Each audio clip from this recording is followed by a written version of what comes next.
I think anybody who is alive right now, who is engaged in life, has noticed a quickening taking place. In other words, everybody feels like more things are happening in a shorter amount of time. So there's an acceleration, and time is a construct in our mind. There's no circuitry, there's no hardware in our brain to be able to understand time. It's a construct based on our past and how we predict the future. But information is so readily available in our world right now that in an age of information, ignorance is a choice.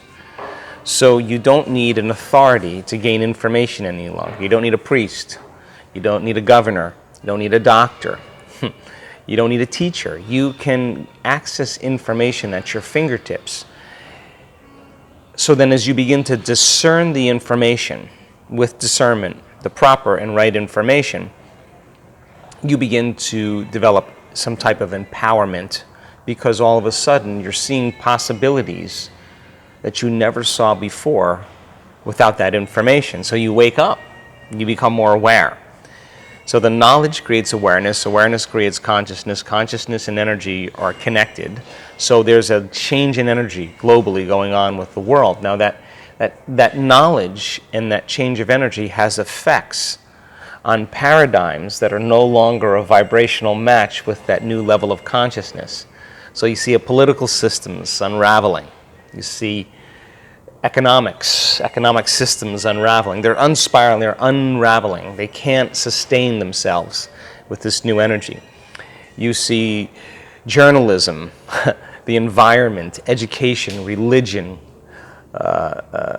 medicine, it's all unraveling because something greater has to come as a result of a change in consciousness. Now, no victims here, because you and I negotiated from a soul level to be here at this time. This is the time we've been waiting for. This is where it's happening in the Milky Way. It's happening here because there's a true coming of a new consciousness. It's not one person that's coming. It's a group. It's a collective consciousness that's emerging. And emergence is one mind, one heart. And the way you control people is you give them misinformation based on emotions. You control people by controlling their emotions. And media and television and advertisement is a great seduction, that people can watch the news and get really angry, then change the channel and watch a football game and get very excited, then change the channel and watch a sitcom and laugh, and change the channel and watch a drama, and you can change your emotional state because of technology. So then it means then most people are relying consciously or subconsciously on things outside of them to make them feel a certain way. And yet, because there's such a persistence in this energy, when the feeling goes away from that stimulation, here comes that other feeling again. And the energy is accelerating those feelings. So you can talk about the consciousness of the planet, you can talk about solar flares, coronal ejections, the center of the universe lining up, all these end of a cycle. All of this energy is endorsing who you're being, period. So you want to be a victim? Get ready. The energy is going to support you in that. You are going to live it fully if you're truly engaged in human transformation. And you're truly engaged in opening your heart, truly engaged in the supernatural and the mystical, and you're sincere, that energy is going to thrust you to that outcome, to that end. And so there's this turbulence going on with human beings where we're stuck between two worlds, and there's no relief. You can't get relief from anything. So if you do a drug, if you go to a football game, you go shopping, yeah, the feeling goes away, but when the novelty of that feeling wears off, here comes the old feeling of emptiness and insecurity, and people now are no longer going to church to find the answers, or no longer believing in governments any longer. They're looking for answers that are practical. And so my interest is to provide the proper content of information scientifically to people so that they reason that this is actually possible. Then to give them the opportunity to experience that philosophy and get their behaviors to match their intentions, as many ways as I can. Now, if I do that properly, people are going to have new experiences. The experiences are going to change the circuitry in their brain. Learning makes connections, but experience enriches connections. The end product of an experience is an emotion. So when you start feeling worthy, when you start feeling a love for yourself, when you start feeling a love for life, when you start feeling truly grateful, the moment you feel that emotion, you're teaching your body to understand what your mind has understood. So then if I can break it down so that people understand everything from circuitry to genes to the mind-body connection to the quantum model of reality, and they can really begin to verbalize it. That's the language that they can verbalize it. They're installing the circuitry in their brain for the experience. In other words, the more they understand what they're doing and why, the how will get easier. Now, we only need one person to do it. Only one person to know that it's possible. So I'm in a place in my life where I'm so proud of our community, because it used to happen here and there, one miracle, another miracle, one healing, another person making a lot of money. But now I get emails every day. I had 2 emails, 2 people with stage 4 cancer, brain tumors, in 1 week. 50 brain tumors with this one man. 9 tumors in his brainstem, 20 seizures a day. The doctors told me he wouldn't make it through the night 3 times. He just went for his radiological report. I have the report. 49 out of 50 tumors are gone. Now, that's evidence. That's evidence. It's stage 4 cancer. He turned that battleship all the way around. That's evidence. So now what happens is that experience is more accessible in the field. It's a footprint that people can step into. But more importantly, the evidence is in 3D reality. You're sitting there listening to him. He's going to get on the stage in the next event. You're going to see him tell his story. And when I stand behind a person who's on the stage telling their story, I'm watching people crying because their evidence, it's possibility, they're speaking possibility to them. They're the example of truth. They're living truth. They're the living example of possibility. You cannot go back to being the same person again after one of those. Now, it's not happening once, it's not happening twice, it's the 4-minute mile. Once the 4-minute mile is broken, everybody did it. And we are piercing a veil.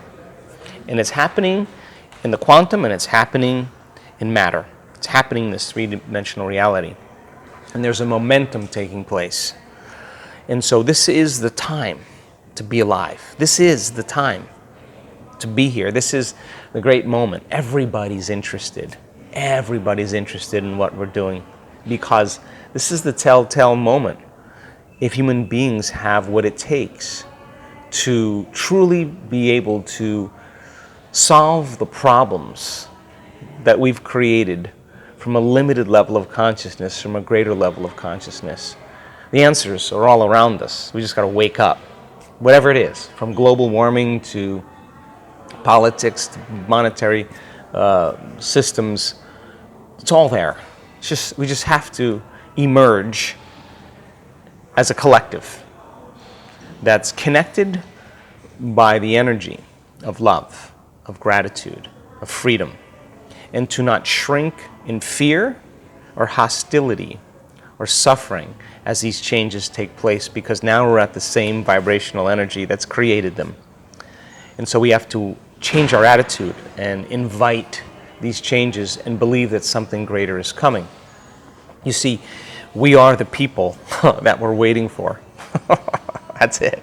We're the people we're waiting for. So why not just wake up? So if I can contribute to that evolution in some way, if me personally, it's not about Joe Dispenza. I have no interest in that. I've given that up a long time ago. What I do have a fundamental interest in is what's possible for human beings, and it should never be about me, it should be about them. Because I want them to experience their own empowerment. And you can't tell me you're too old. You can't tell me you're too sick. You can't tell me you're too overweight or underweight or had too tough of a past or your life is too fallen. You can't tell me any of those things any longer. You can't even tell me you don't even meditate. I never meditated before. I've seen every one of those excuses in every different genre experience transformation, which means then nobody is so special to be excluded from this phenomenon. And so I hope that I leave a mark in some way that empower people to no longer believe that they're limited. It's so easy to believe we're limited. Once they realize that they're empowered and they're unlimited, get out of the way. And if they're tempering those emotions and they're overcoming those addictions to those emotions, they'll see the hidden meaning behind all things. And they won't necessarily believe everything they're seeing on the news. They'll see it the way it really is because they're no longer controlled by those emotions. They're at a greater level of energy. And emotions are energy. And nobody changes until they change their energy. And when you change your energy, you change something in your life. It's the law. So people are doing it. We're at the point where they're doing it, and some of them are becoming it. And when you become it, no one can take it away from you. It's yours. And so we lead by example through this process. Okay, there's no step back. You could always step back. It's just that you'll get tired of being back there and you'll want to step forward again.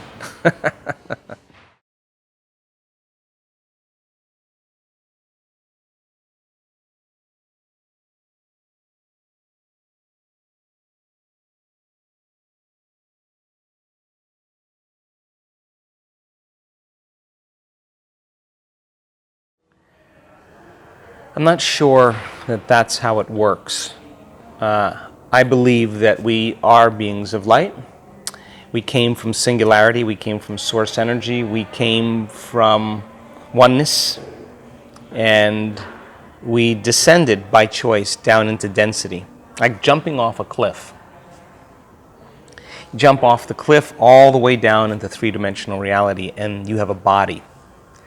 And you can't experience a sunset or smelling a newborn baby's head, or drinking a great Rival del Duero. You can't have that experience without a body. So you need a body to experience this reality. And when you're oneness, and we all came from there, it gets a little boring after a while. So you ask the question, is there more? If you ask the question, is there more, you create separation. And there has to be more if it's a question in the realm of possibility. So then let's go explore more. So we dive all the way down the density to explore more. There are entities, beings that haven't descended down into density yet. They're still waiting. They're looking at us, the experiment. But they're missionaries. They're troubadours. They're individuals that took the leap just to see what was here. Now, we get caught in the illusion that this is real because our senses fool us into believing that it is. So the pain, the suffering, the sadness in this plane of demonstration is for us to meet adversity, to be challenged. How else are you going to evolve without a challenge, an irritant? Taking a grain of sand and producing a pearl inside of an oyster. That's what we're doing. We're taking irritations and we're turning them into wisdom. And so you can, in one body, be connected to that oneness place again and still have a body. And so then, I know this from a scientific standpoint, and I know this from an experiential standpoint. Once you start connecting to this field of information that you have access to, and you're no longer in separation, because three-dimensional reality creates separation. There's an illusion that you're there and I'm here and you look different than me, and so there's more separation. But in the realm of the quantum, there is no separation. There's only wholeness and oneness. So then, it isn't about abstaining from life, to be pious or good or to please God or eat the right food. It's about expressing the divine through us. It is about going to greater levels of oneness and wholeness. So then, if you think about this, it's entirely possible that you could wake up and be connected to that field and still have a body. That means then to live in a plane of demonstration and to take experiences and turn them into wisdom, a memory without an emotional charge. You're no longer excusing yourself for being a certain way because of some past event. You're actually blessing the past event because it brought you to where you were today. That's no longer being a victim. You can't get out of here. You can't get out of here. You can't get out of the prison. You can't get out of the prison cell until you start overcoming those states. Otherwise, you're anchored here. You review your life at the end of your life and you say, I could have did it better. I just want another chance. I just want another shot at that. Because the soul is doing that, not the personality. The ego is saying, oh, I don't know if I want to suffer again. The soul's saying, I missed it. I got to go to school. I got to learn. And when I'm ready, I'm going to go back and get a body. I'm going to try it again. I want the same genetics. I want the same conditions. I want that same moment. I want that same moment again. I want another shot at that. And this is how the soul thinks. So it selects the genes, it selects the conditions, and then you go back into density and you forget. But the soul doesn't forget. So then the personality of the soul never dies. It's the personality that we're trying to evolve. We're working on evolving. So then you get knocked down enough in your life, you get betrayed enough, you get manipulated enough, you get sick enough, and you start asking, is there more? It's the same question you asked when you left. You ask the same question, is there more? And now here we go. The soul starts to wake up and it says there is more. And it starts to bring things to you. Things, synchronicities. You start getting books, you start getting information, and you start going, I knew this. I know this because I know this. I just forgot. And you start waking up again in the dream. And you start dreaming a greater dream. And that's how you get out of that one. And then you're at another level of consciousness. So I say, because I've had this experience, that it's entirely possible that you hook up to this field of information and experience a greater level of oneness, and your brain chemistry is changed and your eyes are open, and the light, the sound, the feeling, the taste, the smell is so profoundly elevated. You're seeing this three-dimensional reality from another dimension.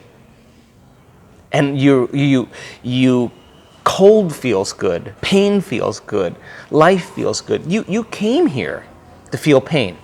You couldn't feel it without a body. You came here for all of it. You came here not just to feel the good things, you came here to feel it all because you wanted the full experience, because when you finally evolve back up to oneness, you're going to dump all of that wisdom into oneness, into the mind of God, and say, here's all my jewels. It was a crazy journey. It took me hundreds of thousands of lifetimes, but I'm back. And then you're going to say, is there more? And you're going to go again. And we're going to keep going. We're just never going to end, but it's going to get greater. We just got to dig ourselves out of the density that we've gotten accustomed into believing is the reality. This is not real. And I'm not saying that in a philosophical sense. It's real when you define it with your senses. But the field is actually creating the material. So what's more real? Is it material or is it the field? So when you start putting your attention on the field and you start connecting to it, and all of a sudden, everything in life starts to make sense. There's no longer polarity or separation or duality. You're seeing things that your brain had never seen before. You're knowing things that you never knew before. You're healing yourself. You're healing others. You're healing others on the other side of the planet. You're having mystical experiences and taking that knowledge all the way back into your body. Now you're graced by the divine in three-dimensional reality. You are divine in three-dimensional reality. Then you get to choose. Yeah, sure. You could leave. You could. You could, but what would you bring? Because people think, well, I'm going to take my life and it's going to be over. Truth is, you can't escape you. You're eternal. I mean, you're going to have to face off with you, so you can do it now or you can do it later. And just because you don't have a body doesn't mean you're not going to be tormented by your own thoughts and feelings.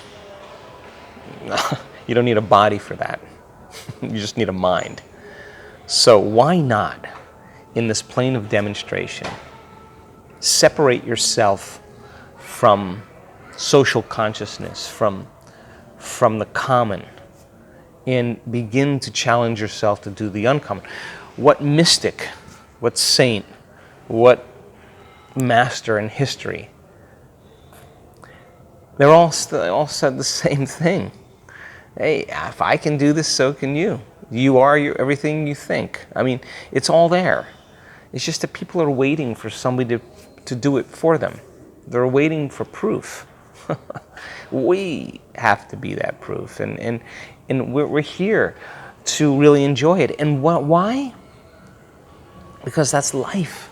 And so the present moment, what is it that brings us to the present moment? What is that?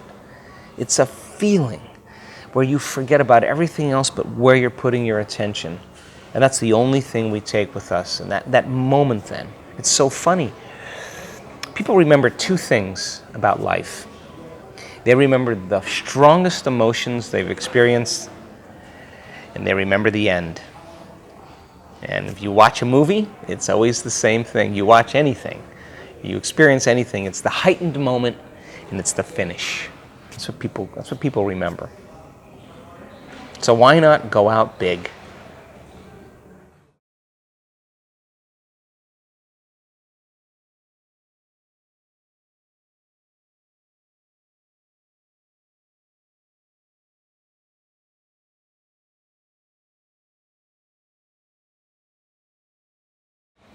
It's changing so much for me now, Sonia, because it's not only just reprogramming their mind, it's reconditioning their body.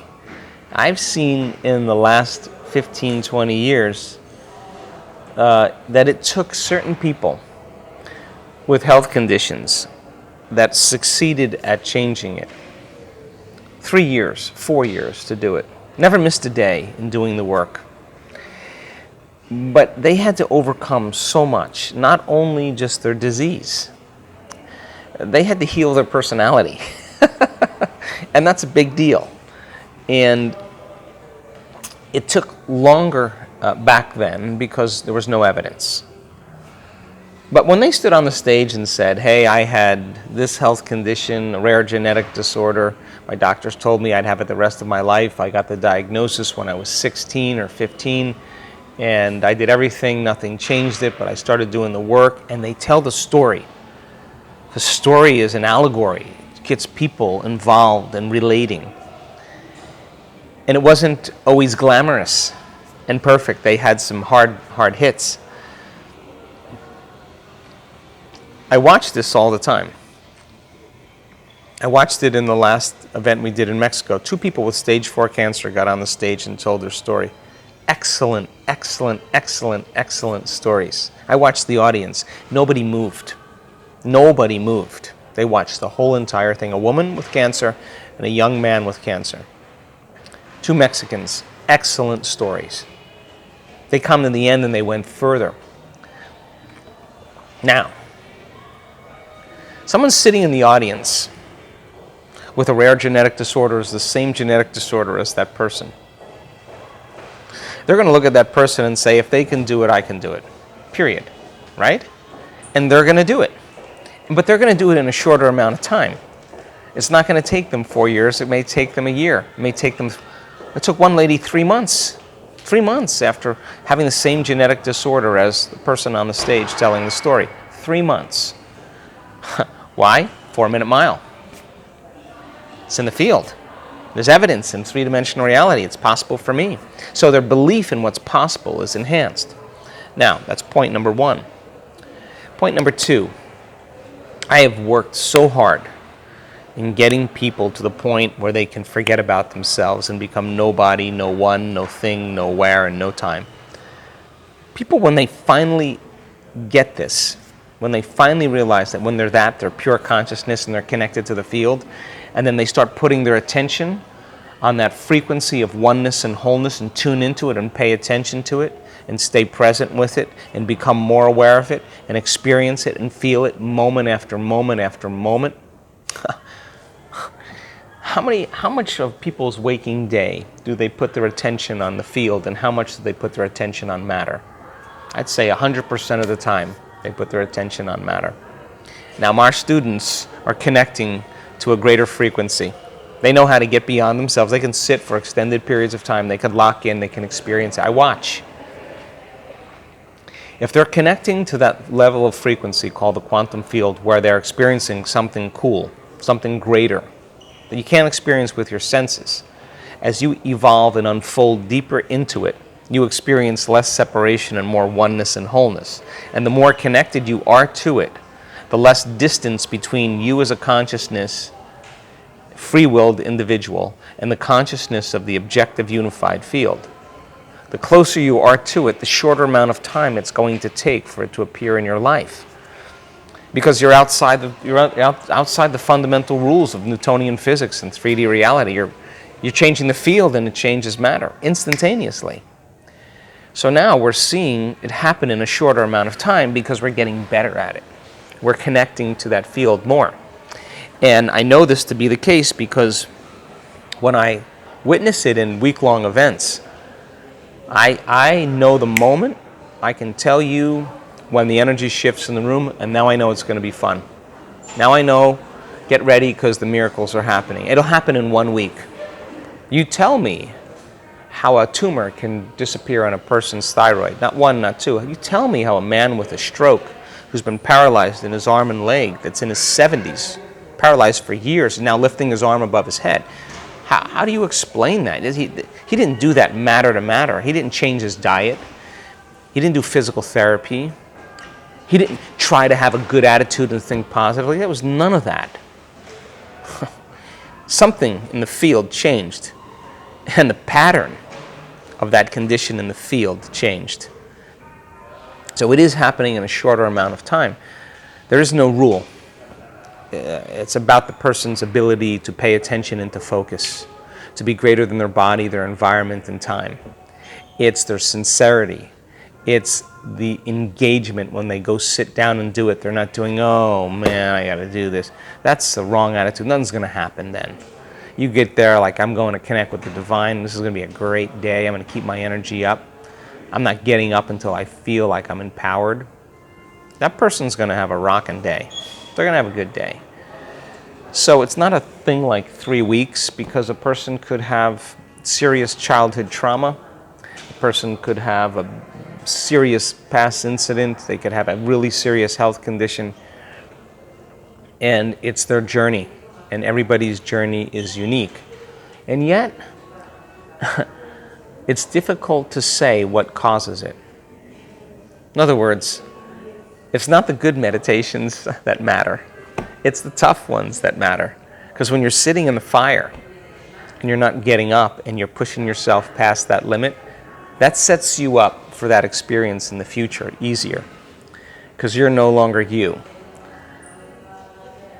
So there's too many variables to this 21 days change a habit thing. It's a very individual process. I have worked on things in my life for years. And finally, I just said, I'm so happy I don't want it any longer. That's the moment it happened. So, it's difficult to give an answer to that because there's too many different variables, and I don't want to mislead people. But what I do know is that it's happening in a shorter amount of time because a collective consciousness, a group of people are all moving in one direction, and they're taking people with them. They're laying footprints down for others to step into. And do I think it's going to happen more? Do I think it's going to be the new normal? That's my hope.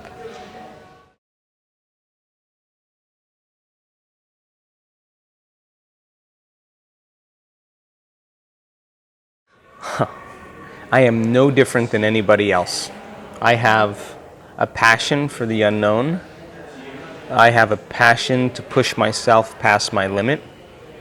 I have had wonderful, mystical, crazy experiences that many people wouldn't even believe if I told them. But they're from me. And I have other days where it's a challenge. I have flights to catch, meetings to do, phone calls to return, 200 texts, contracts to read.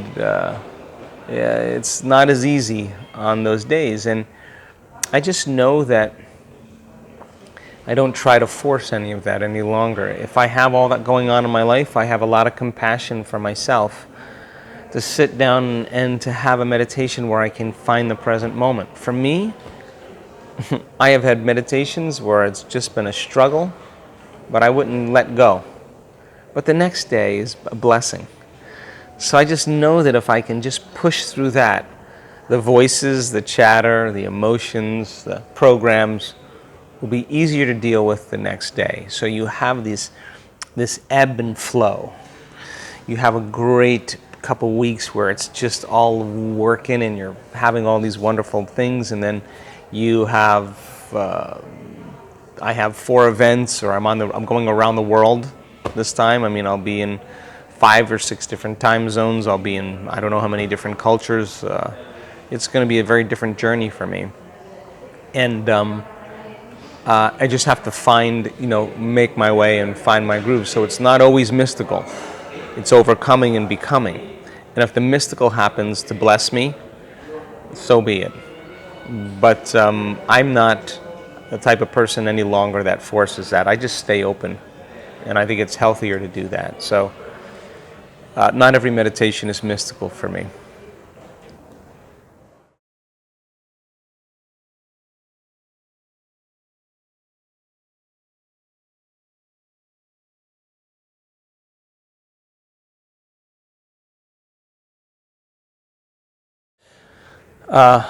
Theoretically, Sonia, it's absolutely possible. Are we that good yet? No.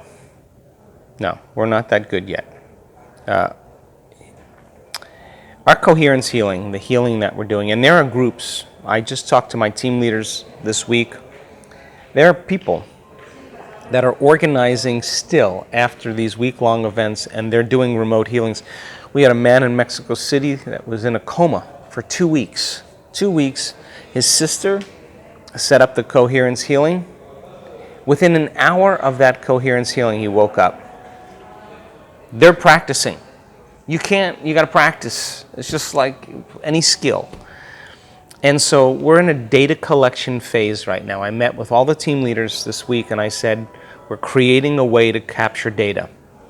That means every person that's in the cage, every person that's getting a coherence healing that have 8 people around them in 3-dimensional reality, and they're administering an elevated energy that's coherent into the field of the person laying down. And they understand the science behind changing the field, that you change matter, and they can open their heart and get beyond themselves and connect and stay present. We're seeing a lot of miracles. Miracles that I thought I would never see in my lifetime. I'm waking up in my own dream. The last event that we had in Toronto, I was moved because when people were sitting around the person laying down and I started working with them and they started raising their energy, without even putting their hands into the field yet, just by creating this circular, coherent field. The people laying on the ground, the healing started. Bodies were shaking and twisting and turning. They hadn't even gotten there yet.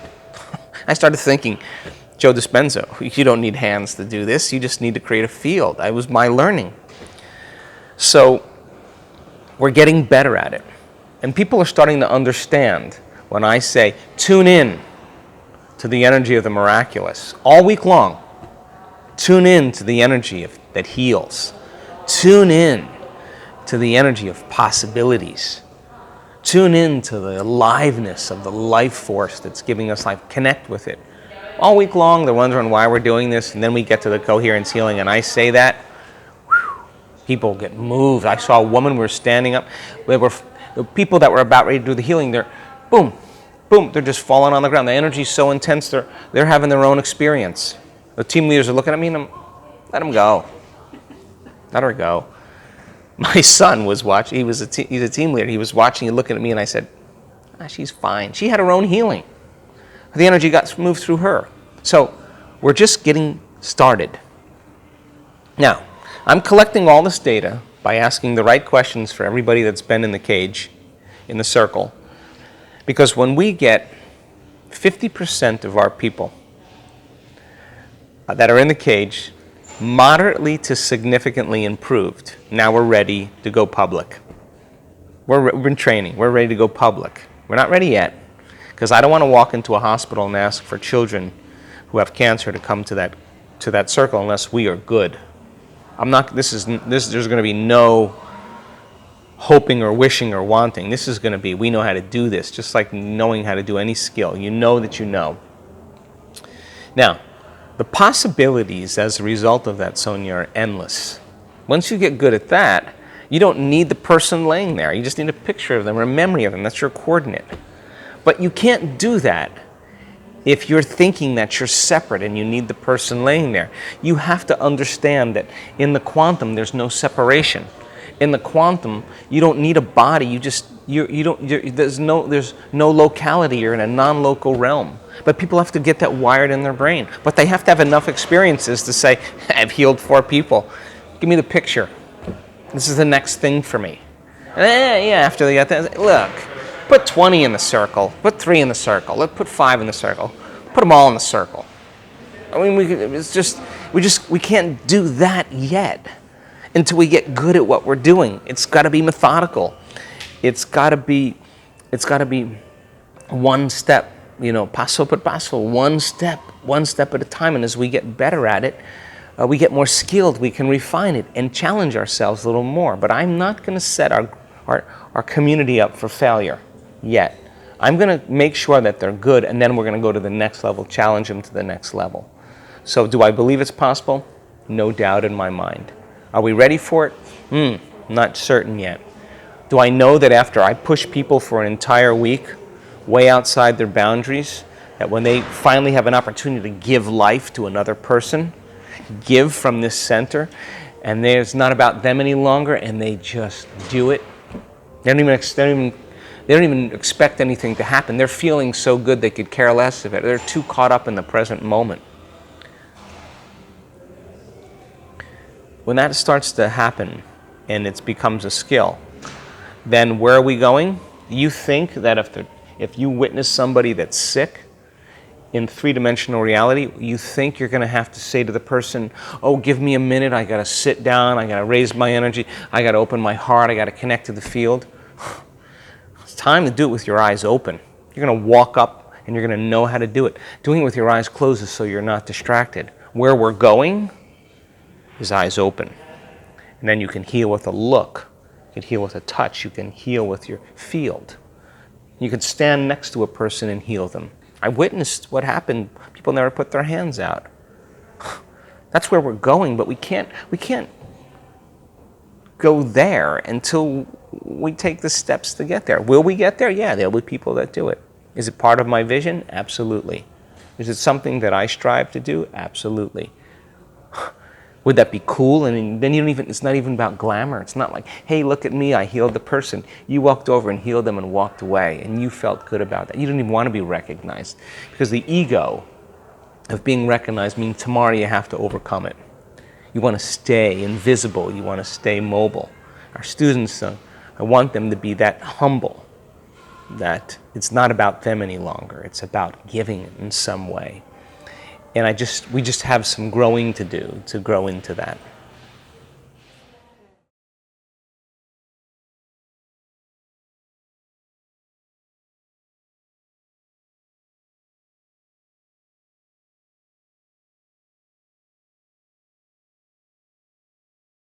Well, there is the realm of acceptance. Let's see how I can say this. If you decide to be an expert pilot or an astronaut or an aeronautical engineer or whatever, to do it in three-dimensional reality, you're going to have to study a lot. You're going to have to sacrifice a lot. You're going to have to change a lot. You're going to have to be challenged a lot. You're going to have to get your mind right. You're going to have to get your body healthy, and you gotta develop a whole neurological network to be able to do it. And that's going to take, in three-dimensional reality, a very long time. And you may not be the best soccer player or the best pilot or whatever. But if that's your ambition, do it in three-dimensional reality, there'll be a limit. Some people will do it better than others. That's just how it is. So I understand the limits of three-dimensional reality. I understand that. But I also understand that you can download information from the field, and that information is not coming from the three-dimensional reality that you live in, and that information is relevant to change you in a shorter amount of time. You're upgrading the operating system of the human being, and it's not coming from the slow process of challenges and stressors in your three-dimensional reality, survival of the fittest or whatever. That's a long, long, slow path of evolution. When you start downloading information from the field, and we've seen this on brain scans enough time, it starts to crack an egg open.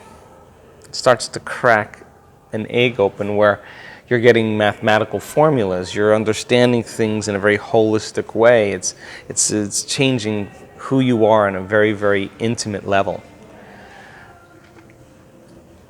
Would that possibly lead to an interest in aeronautical engineering or aeronautical flight or whatever? It could change you quicker for you to experience something on a very deep level. There's a great story of a man that was a scientist that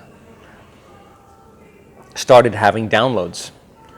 And he moved out into the desert in Arizona in the United States, and he built this huge structure that was given to him.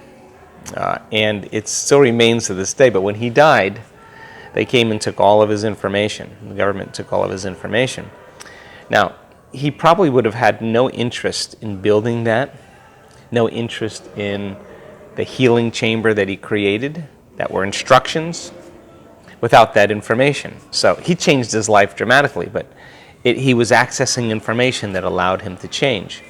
So we have to then be sensible and realistic in the three-dimensional reality. I'm not going to play soccer as good as Messi my entire life. I'm just not.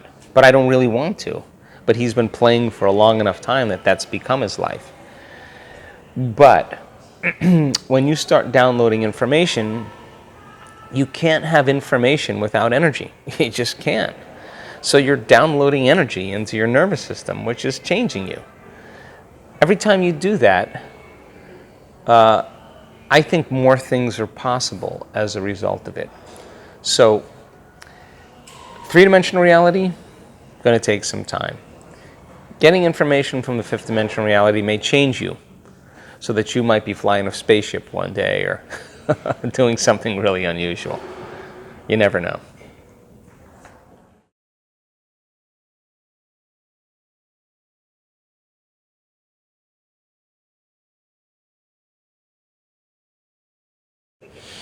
God, I love this question because people have such interesting definition of compassion or love based on their own experience. I know that when you begin to truly change, when you begin to truly overcome your own personal limitations, when you begin to connect to a greater field of information that carries a different energetic signature that begins to open your heart. Compassion is no longer something that you have to try to do. It's the side effect of who you are. So you look at a person and you can see a part of you that you used to be, that you no longer are, and you understand them. You understand their struggle because you've had a similar struggle, but you've overcome it, so you understand what that feels like. It's not the same when you are around a person that's pushing your buttons. The person that's pushing your buttons is because you're seeing a part of you that you are that you don't like. And that's why they're pushing your buttons. So you're at the same level of consciousness. You're at the same level of energy. And so then you walk away and say, I got to try to be compassionate with that person. So you learn, you review compassion, and you try it out, and it takes time, and you get better at it, and that's fine. It's one way to go. But when you're sitting in your meditation and you are struggling and you're realizing how hard it is to change, and you want to give up, and weeks go by and you're not getting anywhere, and you just keep plugging away, and then you start finding a crack, find an opening, and you slip through that opening, and you feel relief, you feel joy, you feel freedom, you feel a sense of expansion, you feel love, you feel a joy for existence, you feel reborn in some level, you're baptized in a new energy. You'll have compassion for people without suffering. People have compassion with suffering is not compassion. They don't need to suffer with the person. They have just gotten to a level of mind that they understand where that person is because they've been that person. And they understand how hard it is to change. They understand the journey of what it takes to do that. They can see a person and see their blind spots, see their limitations, and may say a word or two to help them in a direction, not in an egocentric, I know the answers to your life, but really just in a simple level of guidance. That's true compassion when you have the understanding because you've been that person, but from an elevated state, not from a state of sympathy, but something where you understand it, you're detached from it, and in a sense then, you can actually cause the person to change a lot faster with that energy. And so I think that compassion is an ongoing thing. I think it's ongoing. And sometimes compassion is being blatantly honest with somebody. That's compassion too. Why? You say to the person, I say this to my kids, nobody loves you enough to tell you the truth like I do. I'm going to tell you the truth. And that sometimes is what the person needs to hear. Or I say to people in my life, I disagree with you. I'm not going to agree with them and suffer. I'm going to say, I disagree with you. I think you can change it. I disagree with you. I think it is easy. I disagree with you. It's not going to take a long time. You just have to make up your mind. So that's a level of compassion too. It's just not like, oh, I'm sorry. That's not it. It's something greater. And compassion then, from a greater level then, creates the freedom for a person to move through it. And when they move through it then, they have more compassion for people in their lives. It's not easy to change. And people who are truly on the journey are no longer trying to force people to change. They understand that if they see something about themselves they don't like, they change it in them. If everybody was doing that in the world, we'd have a better world.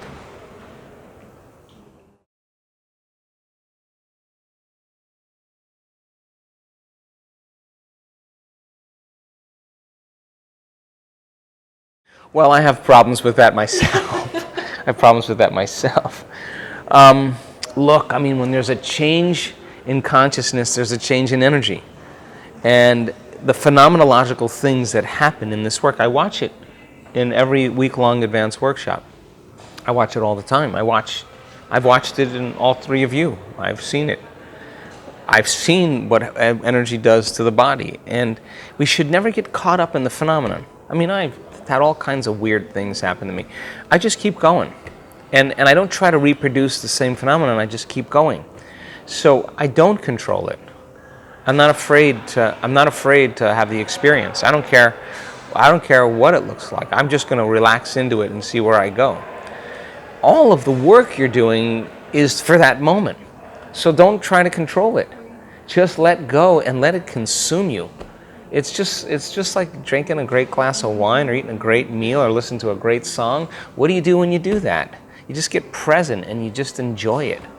Enjoy. Just enjoy it. Now, I've been saying that a lot more now in my instructions in a meditation. Enjoy it. Like, why not? We're here to enjoy life. Enjoy the feeling. Enjoy it. When you connect to the field, enjoy it. When you have a mystical moment, enjoy it. When the energy is so intense in your body, you feel like you're going to explode, explode. But don't explode in fear. Explode in joy. See what happens. Just open up and say, take me, initiate me, let me have the experience. It's not about controlling it. It's about letting go and letting it happen. Okay. Try it out. That's okay.